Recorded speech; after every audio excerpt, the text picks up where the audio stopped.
안녕하세요 여러분. 오늘은 일제강점기 해외 이주 동포들의 생활을 주제로 같이 공부해 보겠습니다.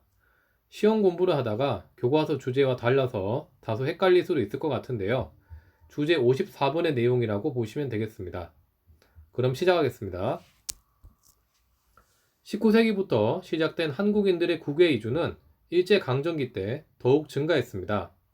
이주했던 이유야 다양하겠지만 주로는 국내에서 사는 환경이 어렵다 보니까, 즉 토지를 잃고 일자리마저 없다 보니까 사는 것이 막막해서 생존을 위해서 떠나는 경우가 대부분이었습니다. 그 외에 독립운동을 위해서라든지 일제에 의해서 강제 동원된다든지 하는 경우도 있었습니다. 한국인들은 주로 만주, 연해주, 일본과 같은 가까운 지역으로 이주를 많이 하였지만 하와이, 미국, 멕시코 같은 지역으로도 이주했습니다. 지금부터는 각 지역별로 당시 살았던 이주민들의 삶을 보겠습니다. 먼저 만주입니다.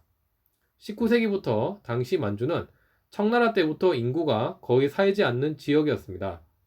하지만 구한 말부터 생존을 위해서 조선에서 만주로 가는 인구가 점차 증가하였고, 국권을 상실하게 되면서 독립운동가들이 독립운동 기지를 위해서 만주로 넘어가는 경우도 많았습니다.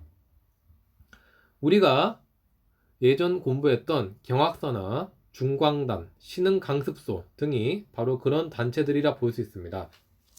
한편 1930년대 일제는 만주 사변을 일으키게 되면서 만주국을 수립했고, 만주국의 부족한 인구를 충원하기 위해서 한국인들의 이주를 부추기기도 했습니다. 이에 따라 한국인들 중 상당수가 만주로 이주하기도 했습니다. 고국을 떠나서 타지에 살았던 이들의 삶은 쉽지가 않았습니다. 특히 일본인들을 끊임없이 한인들을 독립운동가로 감시했고, 간도 참변의 경우에서 보듯이 때로는 일제의 폭력적인 진압에 이들의 삶은 그만큼 힘들었습니다. 이후 해방이 되고 만주국이 사라지면서 많은 한국인들이 귀국하였지만 나머지는 아직도 잔류해서 현재 조선족으로 살고 있는 실정입니다. 다음으로는 연해주를 보겠습니다. 연해주 역시 국권 상실 이후에 많은 민족운동가들의 망명이 늘어났습니다. 이런 연해주 한인 사회의 변화가 왔던 것은 바로 1930년대 스탈린의 바뀐 정책 때문이었습니다. 당시 일본과 전쟁을 준비하고 있었던 스탈린은 일본과 소련이 전쟁을 하면 한국인들이 일본인들에게 협조할 것이라고 의심했고, 이에 따라 많은 한국인을 중앙아시아로 강제 이주시켰습니다. 이들은 강제 이주되는 과정에서 많은 어려움을 겪게 되는데요. 현재 카자흐스탄이나 우즈베키스탄 등에 가면 고려인들을 볼 수 있는데, 이들이 바로 스탈린에 의해서 강제 이주되었던 한국인들입니다. 독립군의 대표적 인물인 홍범도 역시 당시 중앙아시아로 강제 이주를 당해서 생을 마감했던 인물이었습니다. 이번에는 일본을 보겠습니다. 1차 세계대전 이후에 일본에서는 산업화가 본격화되면서 많은 한국인들이 일자리를 찾아서 일본으로 이주했습니다. 하지만 이들 한국인들은 상당수 저임금의 열악한 노동 환경에 시달렸습니다.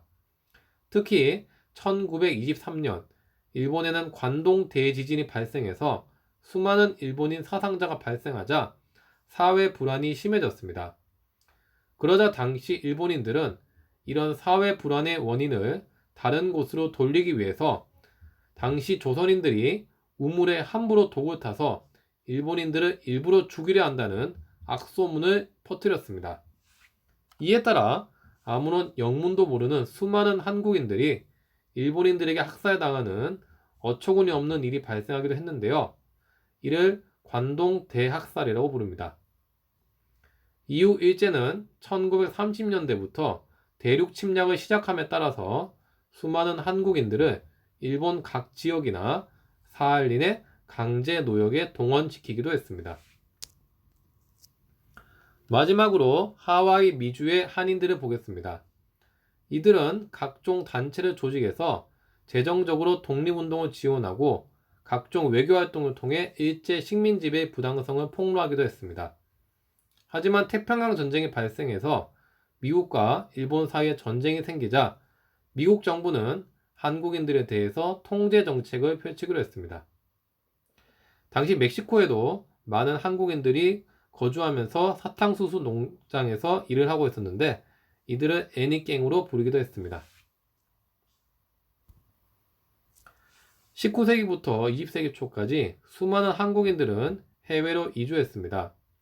하지만 이들 한국인들의 삶은 결코 녹록지가 않았습니다. 하지만 해외 한인들은 이런 현실을 극복하고 점차 해외에 자리 잡게 되었고 오늘날 전체 한국인의 10분의 1이 현재 외국에 살고 있는 상황입니다. 따라서 우리는 이런 해외 한인들의 역사에도 계속해서 관심을 가질 필요가 있습니다. 네, 이렇게 오늘 이번 수업 모두 마치겠고요. 다음 시간에 뵙도록 하겠습니다. 수고하셨습니다.